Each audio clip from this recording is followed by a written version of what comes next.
Hi, my name is Alexia, and this is my abstinence video project. As you can tell, my substance is alcohol.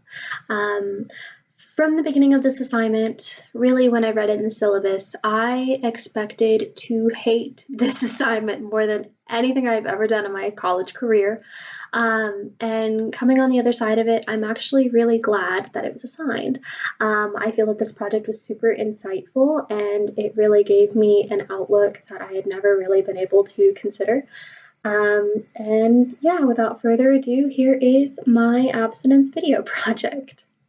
In my letter to my addiction, I said that alcohol was a quick band aid. And saying that, I mean that it was a quick fix. It was something easy to make a bad day better. But I also mentioned that easily a crutch becomes a cane. And by saying that, I mean it wasn't always a quick fix, and that at a certain point, you can't make it through a bad day without having a drink. And that's when it becomes a dependency, and that's when it becomes a problem. I also mentioned that alcohol is an easy plus one to events. No one's ever going to turn that down. If you say that you're bringing drinks someplace, it's always yes, cool, thanks, make sure you bring tequila, like that kind of thing. So it's a societal thing, and it makes it super super easy to just fall into that really really quickly. So I did like mentioning that in my letter. I also put in my log that one night my boyfriend and I were watching movies. He works from out of town, and when he comes home, we have so much TV and movies to catch up on. We watch like 5 TV shows together, and it makes it very hard when he's out of town. Normally, when we watch these TV shows, we end up drinking. It's really, really easy to crack open a beer or pop the bottle on wine and enjoy the night that way. But this project, he was really respectful of it and thought about what we could do instead of that, and we made a very elaborate ice cream sundae bar. We had the whole smorgasbord. We had candy and chocolate syrup and cookies and marshmallows and everything you could think of, and it was really great. And honestly, it made it so clear how easy it is to find alternatives that do not include the substance that you are addicted to. So that was a really really great thing to think about.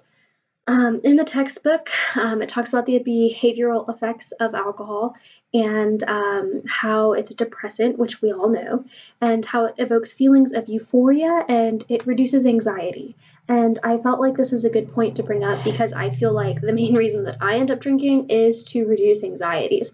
The other reason that I end up drinking is because of the type of environment that I'm in. So if I'm at a party and everyone else is drinking, of course I'm going to grab a glass. And so I also put in here that some effects brought on by alcohol are induced by expectations and societal behavior, which we did talk about in discussion 4 with the blame it ideologies. I thought that was really important to bring in here because, you know, we're so used to as a society doing things and being like, oh yeah, I was drunk type of thing.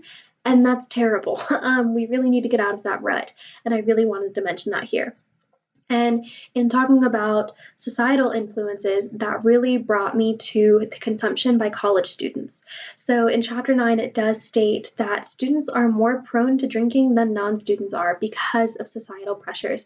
And personally, I can attest to this. There's been plenty of times where my friends have wanted to go to a tailgate and I didn't really feel like drinking, but I did because everyone else was.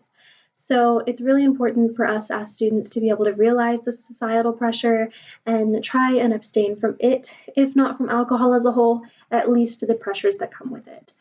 One of the last points that I wanted to drive home was the amount of alcohol that is one serving, because this is something that I have not understood up until recently, and it has really gotten me in bad places. So the graphic is a little bit off, and I did mention down at the bottom what the book states. So 12 ounces of beer, 8 to 9 ounces of malt liquor, which is not in the book, but I did think it was an interesting point because I know that I do drink those as well. 4 ounces of wine, whereas the graphic says 5, the book says 4, and an ounce of alcohol.